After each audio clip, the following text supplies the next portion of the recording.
Amém?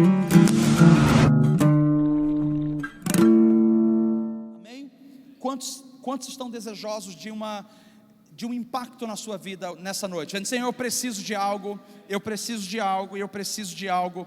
Então eu espero, como seu pastor, estar conectado com o Senhor e espero de fato poder compartilhar com você aquilo que está no coração dele. Amém?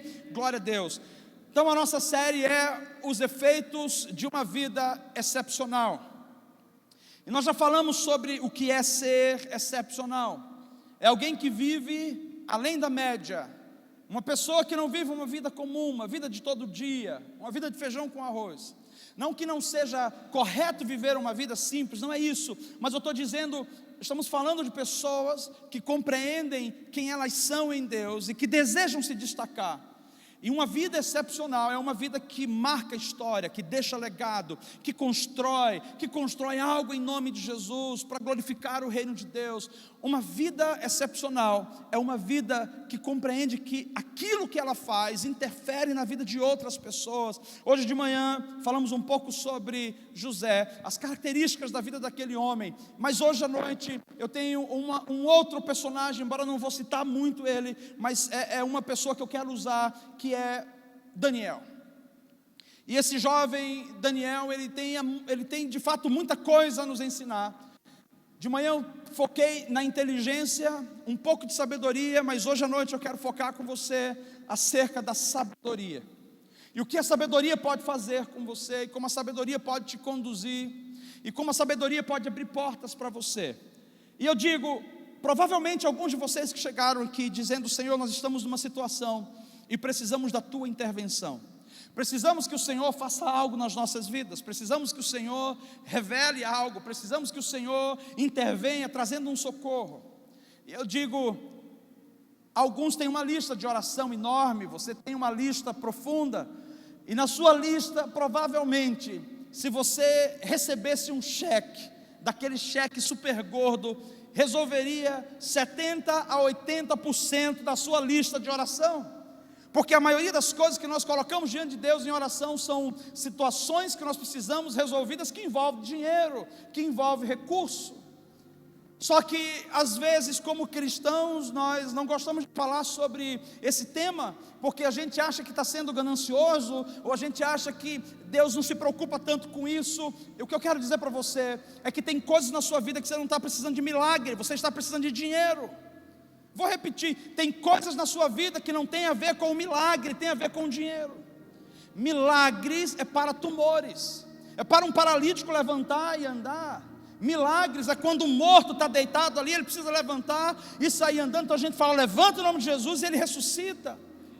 Mas dinheiro é o que a gente recebe com alguns esforços, com algumas habilidades que a gente desempenha, ou muitas vezes com o que a gente carrega conosco como inteligência e sabedoria. Então o que você precisa... Falei que tinha mexido. Então o que você precisa em algumas áreas ou em alguns momentos não é um milagre. De fato você está precisando de dinheiro. E a sabedoria, ela nos ensina sobre isso. E por que eu estou falando sobre isso? Para que a gente entenda que, como filhos de Deus, se nós conseguirmos nos organizar e resolver algumas áreas da nossa vida, nós vamos receber os recursos que Deus separou para nós, como seus filhos. Então nesse momento eu gostaria que você andasse um pouco comigo pelas escrituras e lesse alguns textos. Nós vamos falar nessa noite sobre o poder criativo que é liberado sobre nós quando nós nos encontramos ou somos batizados na sabedoria que vem do alto, na sabedoria do Espírito Santo. O primeiro texto que a gente vai ler está em Eclesiastes capítulo 7, versículo 12, Eclesiastes capítulo 7, versículo 12.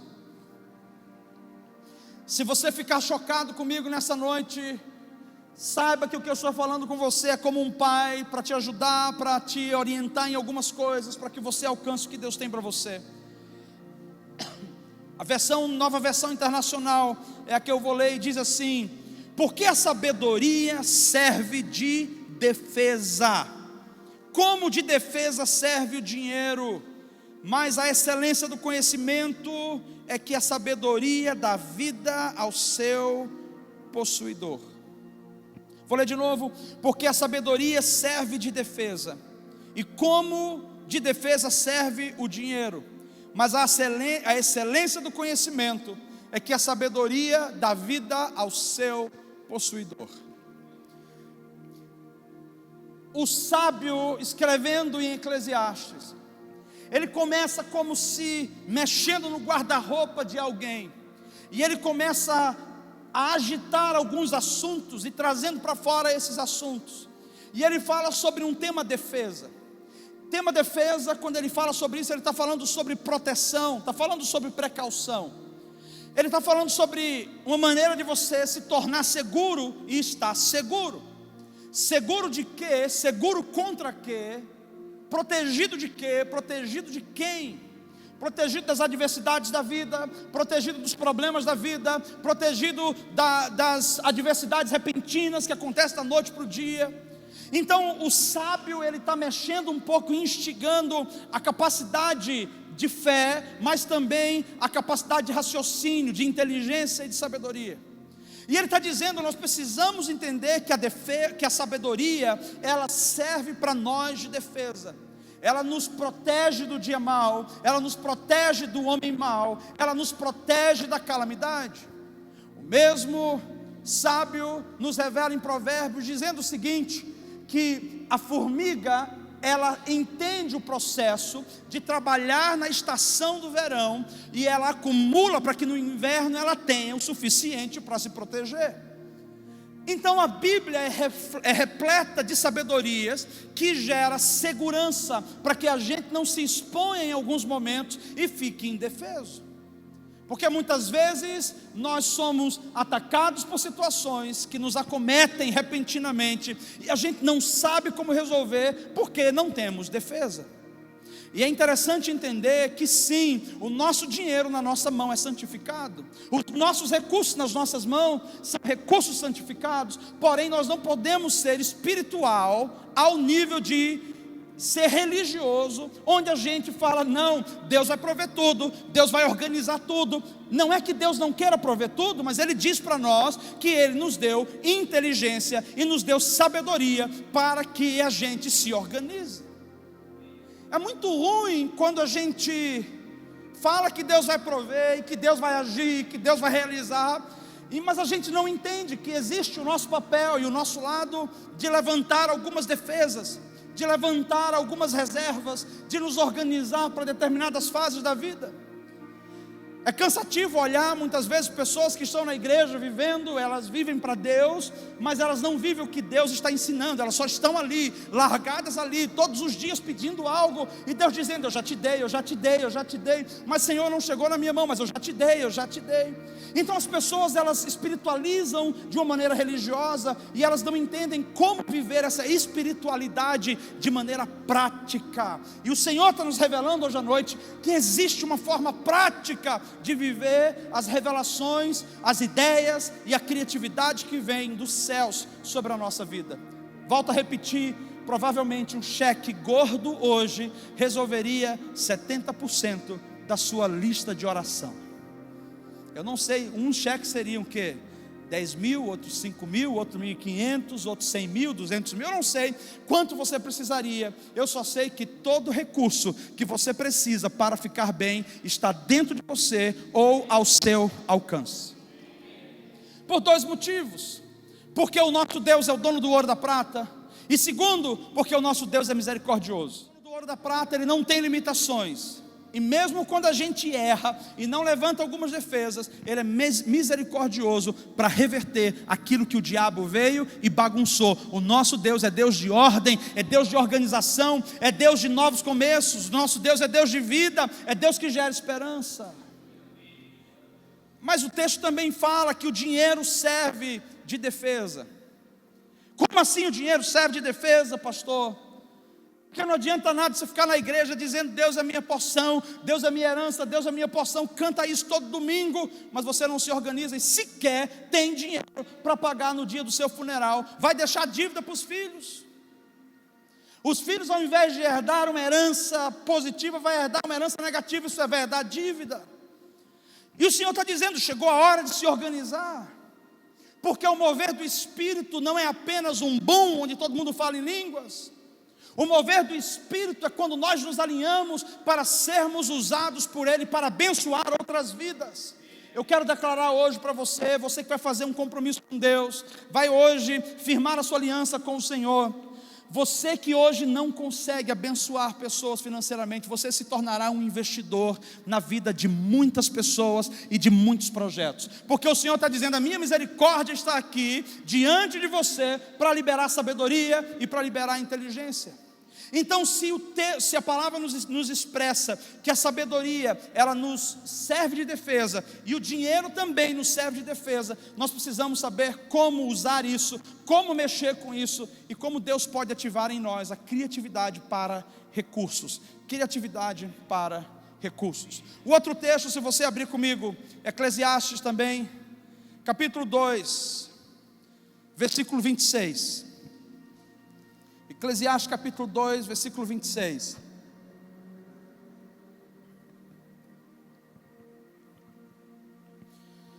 Ao homem que o agrada, Deus recompensa com sabedoria, conhecimento e felicidade.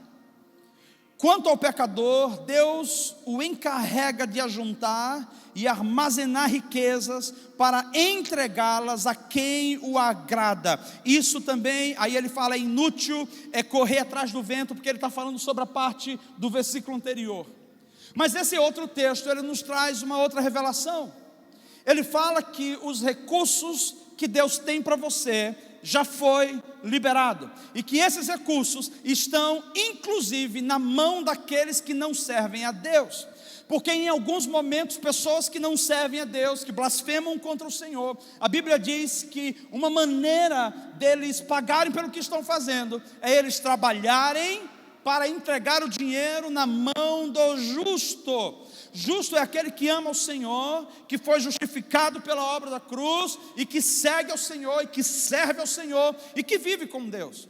Então nessa noite, tem mais outros versículos que eu quero ler, mas eu quero segurar esses dois nesse momento. Nessa noite eu quero falar primeiramente sobre esse ambiente da misericórdia de Deus para alcançar as nossas vidas e resolver alguns tipos de problemas que ninguém consegue resolver e só Deus pode fazer. E se você veio hoje aqui dizendo: pastor, a minha situação é uma situação grave, eu não tenho nem o que fazer, eu não sei para onde ir, eu vou dizer: aonde você estiver, Deus vai colocar na tua mão a habilidade para que você faça recursos. Preste atenção, Deus não está interessado em fazer tananana, e ali apareça para você tanto dinheiro que você precisa, porque na verdade Deus quer te ensinar no processo. É o processo que vai nos ensinar a não cair de novo no erro. Muitas vezes é o aperto que nos acomete naquele momento, aquela dor, aquela angústia, aquela falta que nos faz repensar: como eu posso levantar as minhas defesas? Como eu posso me organizar para o futuro? A maioria de nós não tivemos ensinamento dos nossos pais. Os nossos pais não pararam conosco e disseram: olha, cuidado quando você lidar com dinheiro, o dinheiro é perigoso, é bom, mas a gente tem que ter cuidado para lidar com ele. Na verdade, a nossa cultura não é uma cultura que sabe lidar com a administração no geral. A nossa cultura é uma cultura desregrada. Começa pelo fator cartão de crédito. A cultura brasileira, ela trabalha com o que não tem na mão, de maneira real, e ela se projeta para um futuro com algo que não é certo. Ela tem um crédito do banco dentro do cartão dela, e ela fala: eu tenho dinheiro. Então ela usa, mas na verdade ela não tem dinheiro. Então a nossa cultura é uma cultura que não ensina a educação financeira, não ensina a organização. E como que a gente consegue então viver o melhor de Deus? Às vezes uma certa pancadinha aqui, uma certa pancadinha ali, ela nos ajuda mais do que muita coisa. Às vezes um aperto pequeno aqui, outro aperto ali, vai nos fazendo entender que o Senhor está dizendo: levante as suas defesas e saiba lidar com recursos. Porque a Bíblia fala que se nós formos fiéis no pouco, Deus vai nos colocar sobre o muito. Então a questão aqui não é se eu tenho ou não tenho, a questão aqui é se eu estou sendo fiel com o que eu tenho hoje, com o que Deus já colocou na minha mão hoje. E é a partir daí que vai começar esse processo de eu entender a misericórdia de Deus em nossas vidas. Eu começo com um testemunho, talvez alguns já ouviram, não sei se todos ouviram, mas algumas pessoas já, e para os que não ouviram, então você vai ouvir hoje.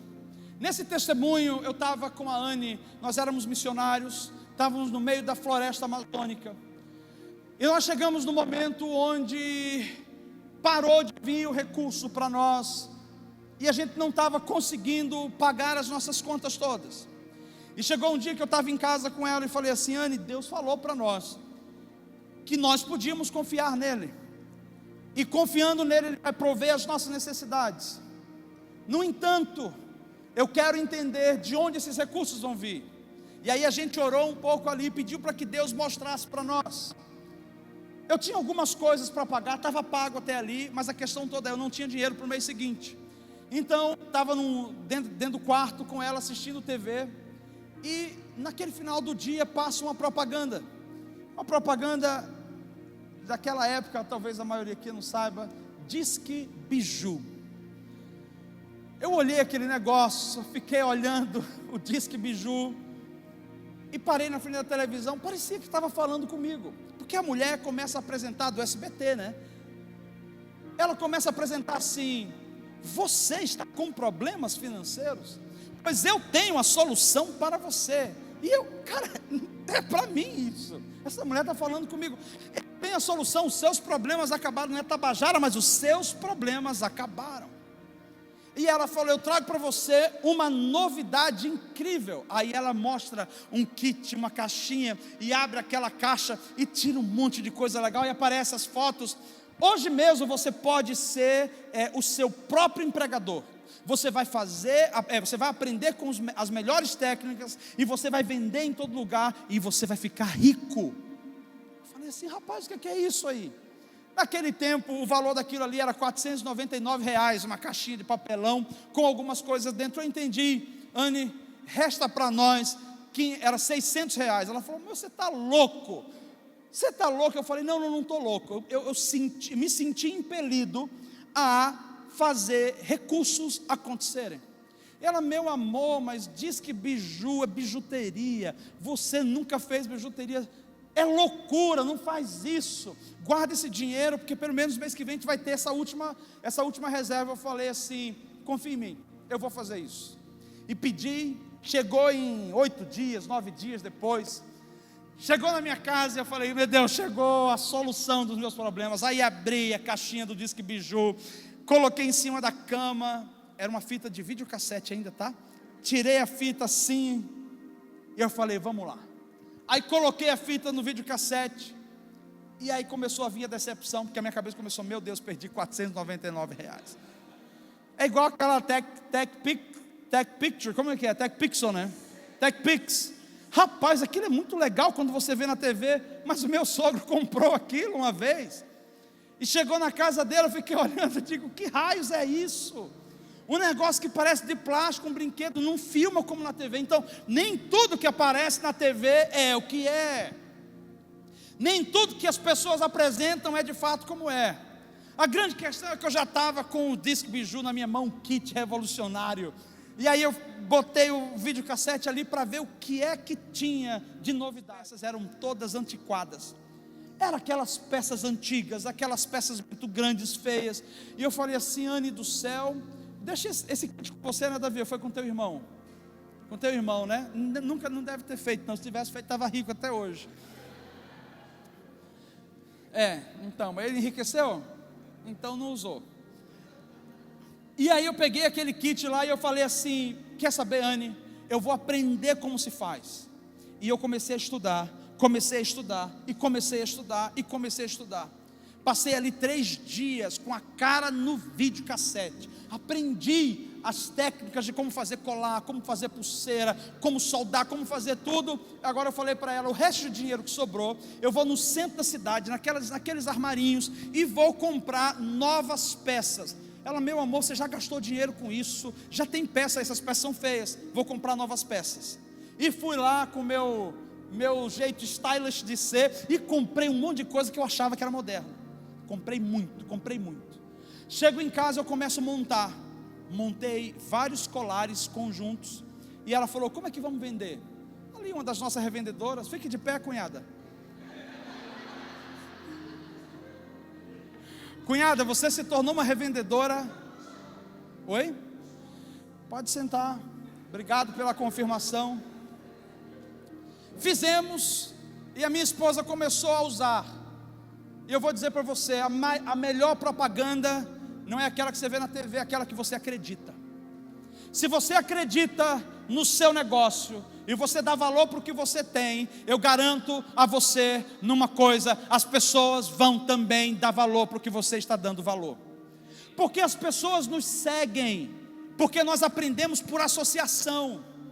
O ser humano é invejoso. Deixa eu colocar, o ser humano é invejoso. Vai no mercado, chega lá no negócio e você para, você e mais alguém, fala, rapaz, eu quero. Daqui a pouco vai chegar um atrás assim, o que é isso? Não sabe nem o que é. Gostou, ela vai levar para ele, só porque você estava lá pegando. Então quando nós damos valor a algo que a gente está construindo, a algo que a gente está gerando, a tendência é que as pessoas valorizem também. Quando você desvaloriza o seu potencial, quando você desvaloriza o que Deus está colocando na sua mão, a tendência é que as pessoas também não deem valor para isso. Então nós começamos a valorizar, e eu acho assim até supervalorizar. Vou dizer como é que foi. Fizemos o primeiro ano, usou, falei, ó, cunhada, estou vendendo, a cunhada comprou, chega no trabalho, o pessoal, rapaz, que é isso aí? De onde você comprou? Que grife é essa?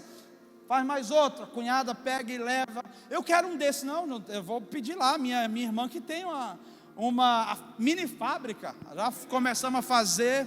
A Nirley começou a levar. Aí a outra irmã falou, eu também quero vender. Por quê? Porque agora não era só a gente ganhando dinheiro.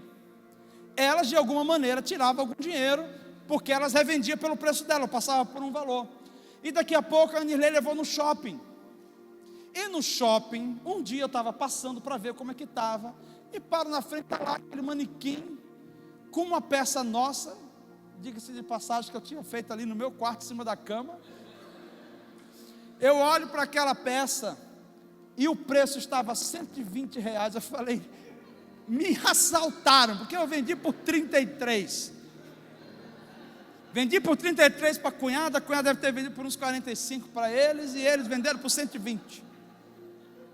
Então eu pensei, porque se eles podem vender por 120, por que eu não posso vender por 120? Ai, meu irmão, subi meu preço, vendi para 120. Nós vendemos para pessoas. Chego, nessa época, nesse dia que eu aumentei o valor, chegou uma equipe de americanos, que a gente trabalhava no barco hospital, e eu estava fazendo no barco. O que é isso aí, Paulo? Isso aqui é um material que eu estou vendendo, inclusive estou pensando em fazer exportação. Sério? Falei assim, tem gente ganhando dinheiro e vocês podem ganhar, quanto que é? R$120. Meu irmão, mas a gente vendeu feito água. Não deu conta, voltei para casa, mandei para os Estados Unidos várias remessas. Me pediram de novo, mandei mais um pouco. E começamos a vender, pagamos o que precisávamos pagar, juntamos um certo dinheiro, e aí depois eu falei assim, cara, não preciso mais de dinheiro, e dei uma parada, e fui voltar a fazer missões como eu estava fazendo, porque o meu problema tinha sido solucionado. A grande questão é, eu poderia ter continuado como missionário, e entendido uma coisa, eu posso continuar gerando recursos, para ficar tranquilo em missões. Eu não preciso achar que só porque eu fui chamado de tempo integral, se o recurso não está vindo, vem a criatividade. Se não apareceu o dinheiro, Deus já me deu o recurso, então eu quero saber onde está esse recurso. O que é que Deus está dizendo para nós hoje? Levante defesas, para que nos dias maus, nos dias de adversidade, você esteja protegido. Porque nós não fomos feitos para gerar um legado de morte, nós fomos feitos para gerar um legado de vida.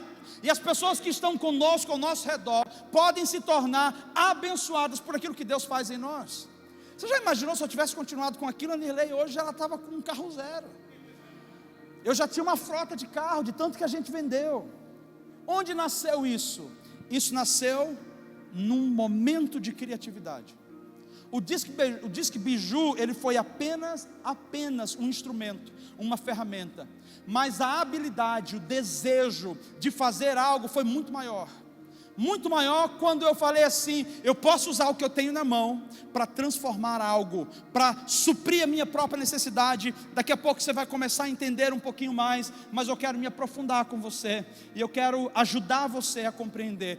O seu problema, quando se trata de finanças e de recursos, já tem a solução em você. Não está fora de você, está em você. O primeiro passo, quem sabe, seja crer que Deus já colocou o recurso aí. Acreditar no que Deus colocou na sua mão. E ser fiel no pouco que Deus colocou hoje. Não faça promessas para Deus quando você tiver R$1 milhão. Quando você tiver R$2 milhões. Deus não está interessado se você vai ser fiel com 2 milhões. Ele está interessado em ver se você está sendo fiel com R$200 hoje. Ele está interessado se você está levantando defesas para se proteger do dia mau, do tempo de inverno, do tempo que você não tem. Estamos falando sobre fazer reservas. Então nós não fomos criados para pensar no futuro. Nós fomos criados para consumir agora. Essa é uma mentalidade que está intrínseca na nossa nação. Então a gente come tudo hoje, porque a mentalidade de órfão é: cara, se eu não comer hoje, vão comer por mim, e amanhã Deus dará, amanhã Deus dará. E o Senhor está dizendo: você pode planejar o seu futuro, você pode se organizar. Abra comigo o livro de Tiago.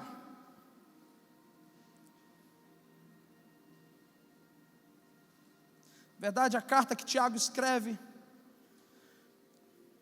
A gente vai ler a partir do versículo 4, desculpa, a partir do versículo 2, diz assim a palavra: meus irmãos, tende grande gozo quando cairdes em várias tentações. Essa palavra cairdes está errado aqui, a palavra certa que ele coloca no original é passardes por várias tentações. Então o que ele está dizendo para nós? Alegre-se quando passar por várias tentações, sabendo que a prova da vossa fé produz a paciência.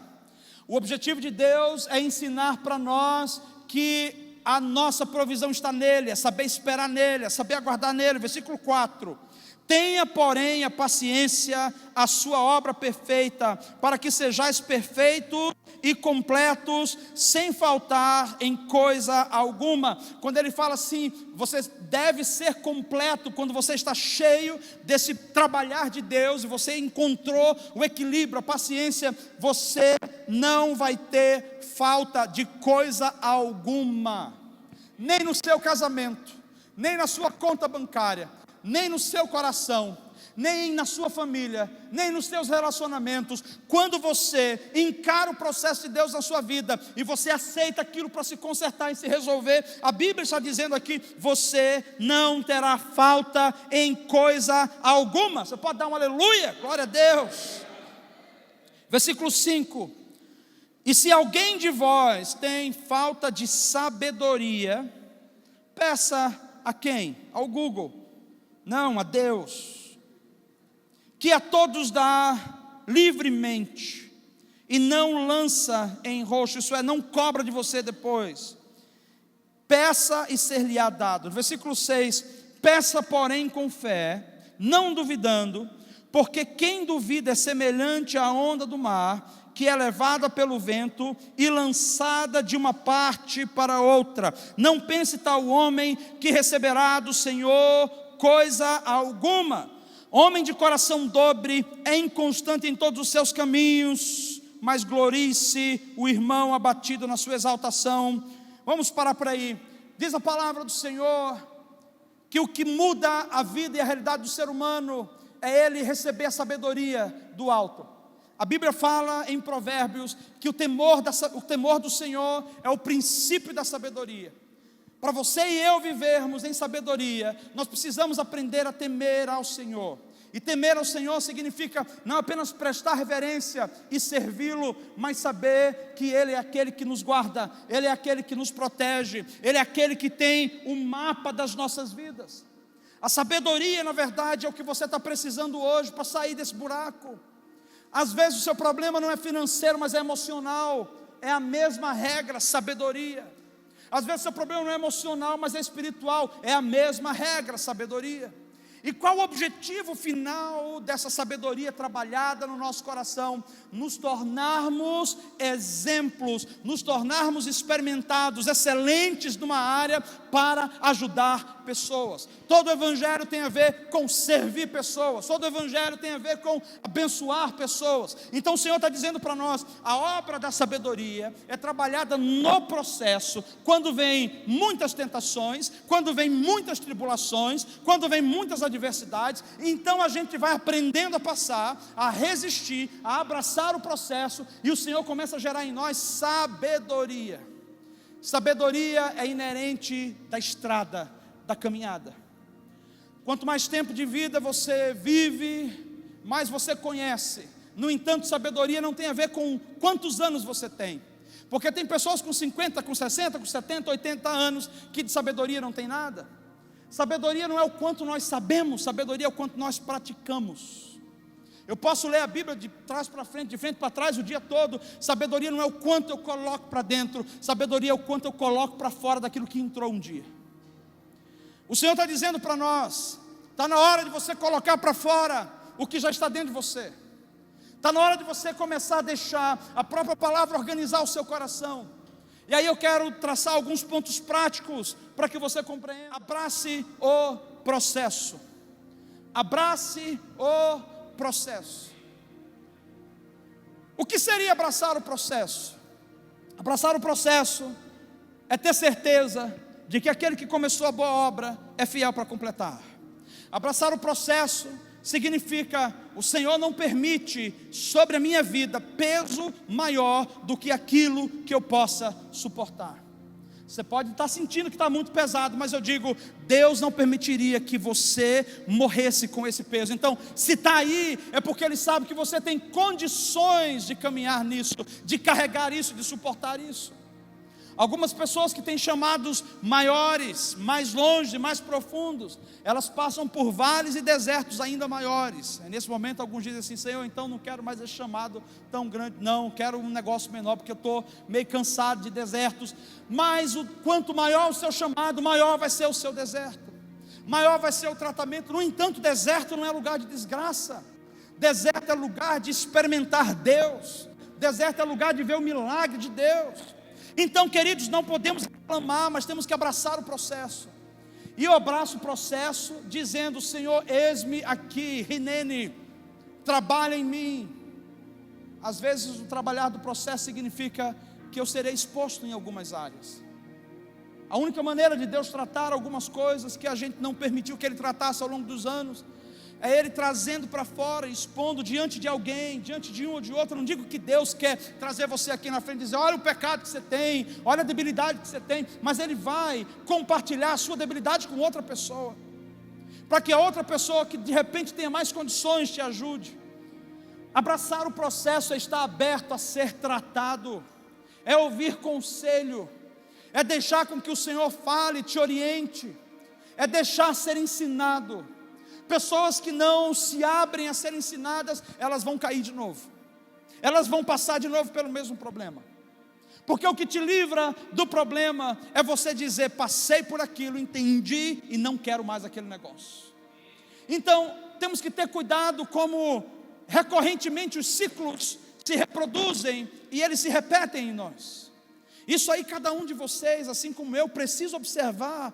De tempos em tempos algumas coisas acontecem. E por que elas acontecem? De tempos em tempos abre-se uma cratera na minha frente e eu afundo. Por que eu afundei?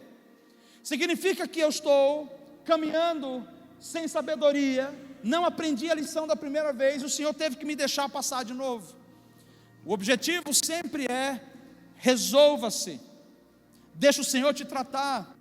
porque Ele tem recursos maiores para colocar na sua mão. Mas imagine, se Ele colocar recursos maiores hoje, sem você ter aprendido, você vai derrubar tudo naquela próxima cratera ali na frente. Então, primeiro, a organização começa agora, nesse processo que você está abraçando. Outra maneira da gente entender como isso se manifesta, esse processo de Deus, é não terceirizando aquilo que é nosso. Não terceirize. O irmão falou mal de mim, e aí ele fechou uma porta no trabalho e eu fui demitido.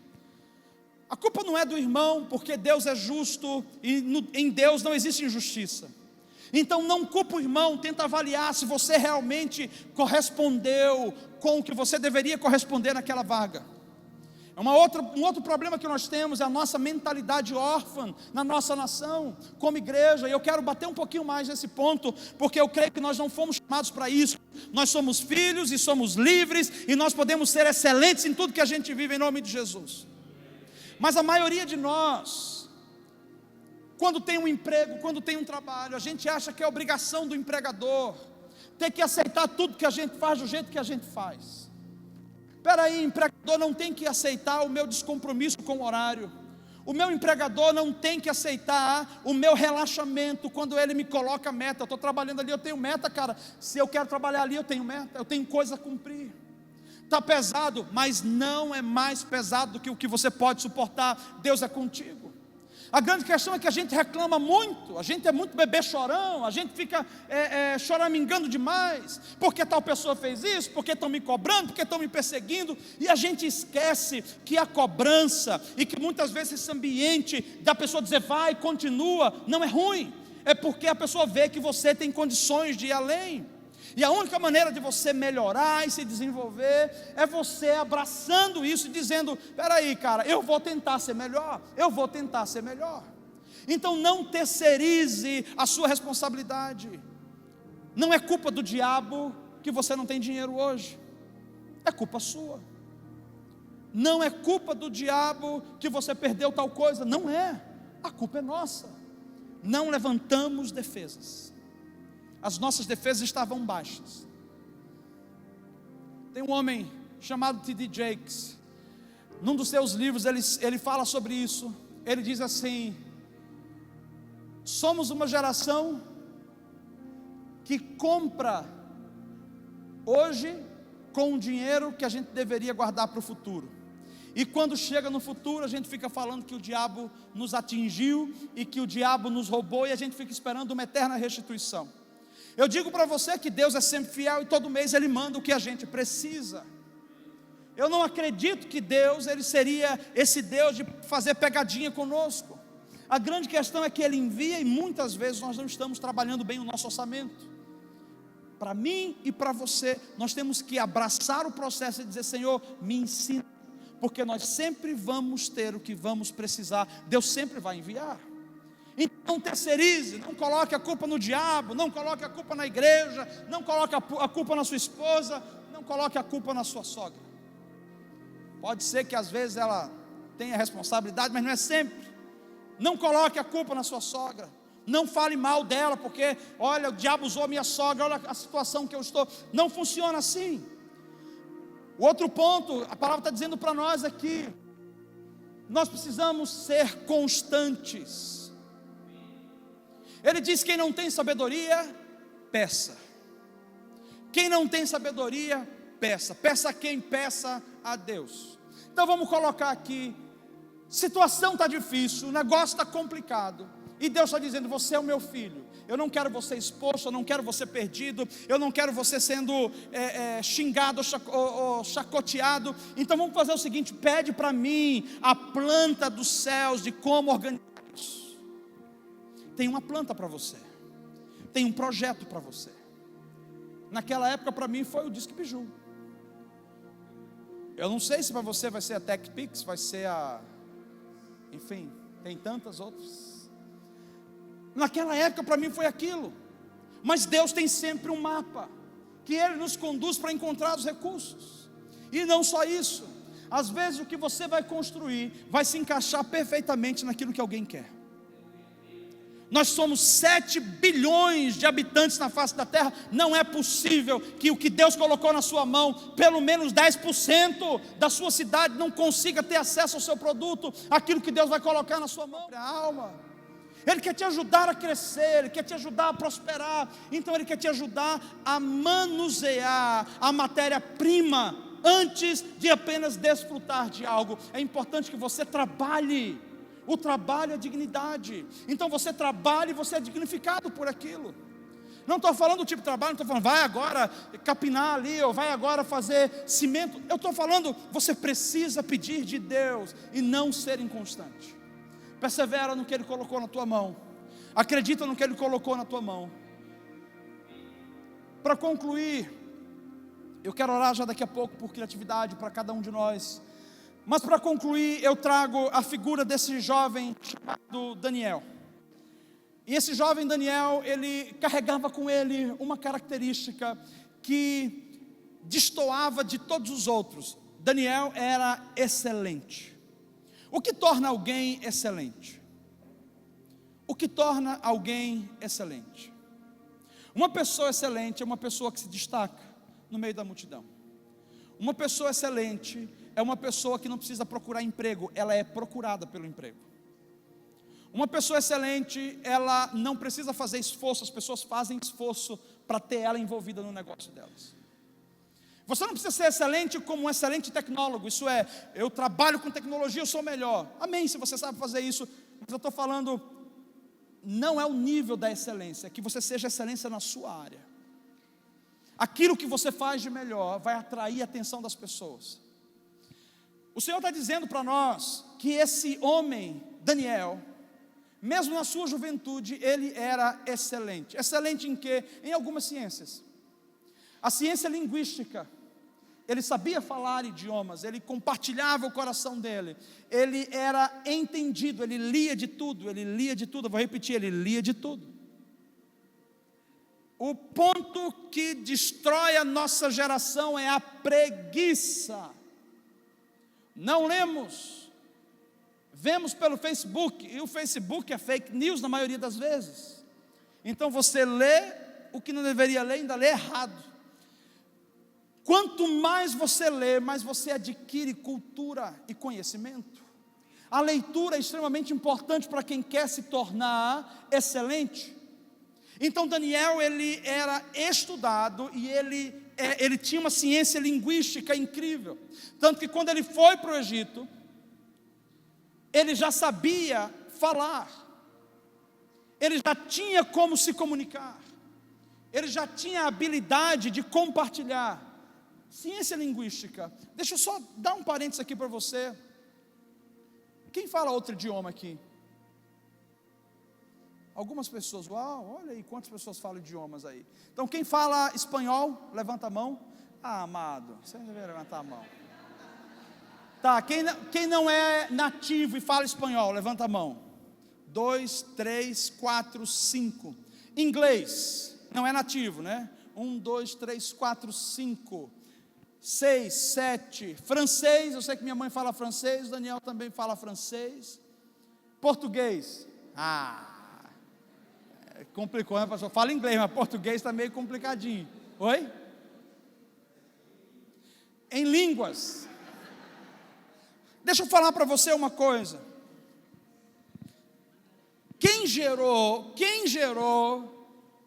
as línguas e os idiomas? Quem gerou? Oh, coragem, igreja, levante-se em nome de Jesus. Quem gerou as línguas? Amém, você está com medo? Não tenha medo, está tudo certo, estamos em casa, me ajude. Então Deus gerou os idiomas. Se Deus gerou os idiomas, Ele sabe falar todos os idiomas. Em João capítulo 14, Ele disse assim: o meu Espírito Santo, versículo 26, ensinará a você todas as coisas, e vos fará lembrar de tudo o que um dia eu lhe ensinei. Você sabe qual é o mecanismo, ou a base que Deus usa para nos ensinar todas as coisas? O Espírito Santo. Mas você sabe em nós o que é usado para aprender todas as coisas? O cérebro. E nós, né? Um órgão, o cérebro. O seu cérebro está em você para facilitar a sua vida. Praticamente ele tem vida própria. Ele trabalha enquanto você dorme. Ele decodifica as coisas que você não sabe. Ele organiza a sua vida. E se o nosso cérebro é ensinado da maneira correta, e às vezes a gente tem áreas que a gente ensina e tem áreas que não, mas quando ele é ensinado, ele aprende. Quando o seu cérebro é ensinado, ele aprende. E Deus usa a capacidade que Ele colocou no seu cérebro para ensinar a você algumas coisas. Então eu digo, você conseguiria falar um outro idioma sem precisar ter um professor te ensinando. Apenas se expondo ao ambiente. Através do poder do Espírito Santo, seu cérebro iria ser ativado para decodificar o que está sendo falado no ambiente. Mais ou menos como no inglês.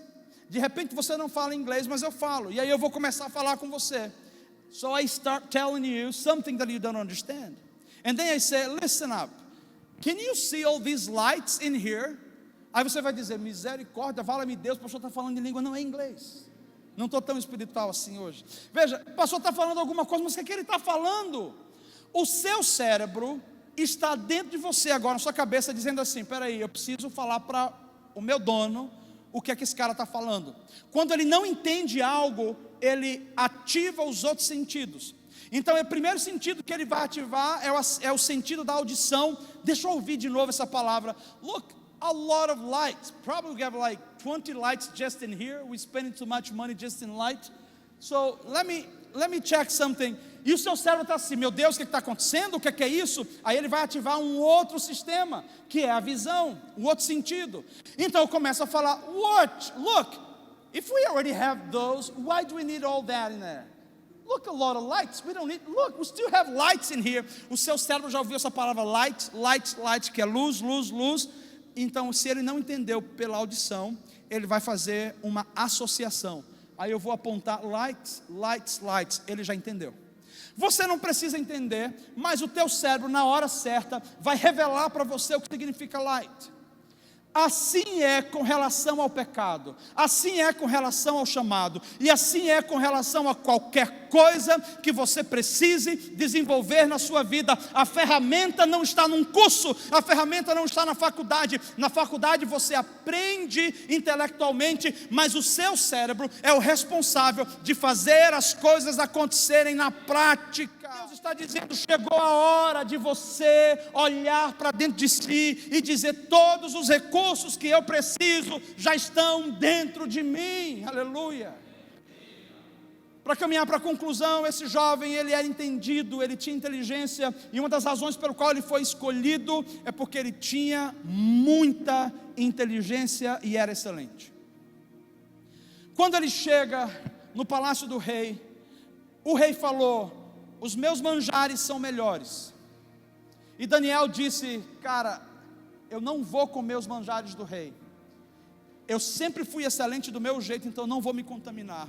Ele está falando sobre levantar algumas defesas para que a gente não se contamine com aquilo que parece bom, com aquilo que parece prosperidade. Porque a Bíblia diz que o amor ao dinheiro é a raiz de todos os males. E em nenhum momento eu estou falando para você, ame ao dinheiro.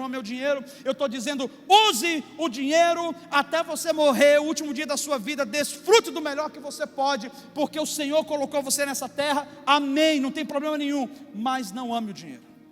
Então ele estava dizendo, eu não vou me contaminar com as iguarias do rei. Ele estava decidido. Ele não era apenas excelente no que ele fazia, mas ele era excelente no que ele era, na identidade dele, nos valores dele. Deixa eu trazer isso para você. Os valores de Daniel fizeram Daniel perseverar no que Deus tinha dado para ele, e Deus o respaldou, independente da situação econômica, independente das ameaças que ele tinha, Deus o respaldou. Hoje à noite eu quero encerrar com você dizendo, existe um respaldo específico que Deus deseja liberar sobre você nessa noite. Eu não sei qual é a área, mas Deus vai respaldar você em cima dos seus valores. Você não precisa se contaminar, você não precisa correr para nenhum lugar desesperado, você só precisa agora correr aos pés do Senhor. Eu quero convidar você a ficar de pé comigo, e eu quero fazer algumas declarações essa noite com você. Quero fazer algumas declarações essa noite com você. Primeiro eu quero pedir para que você traga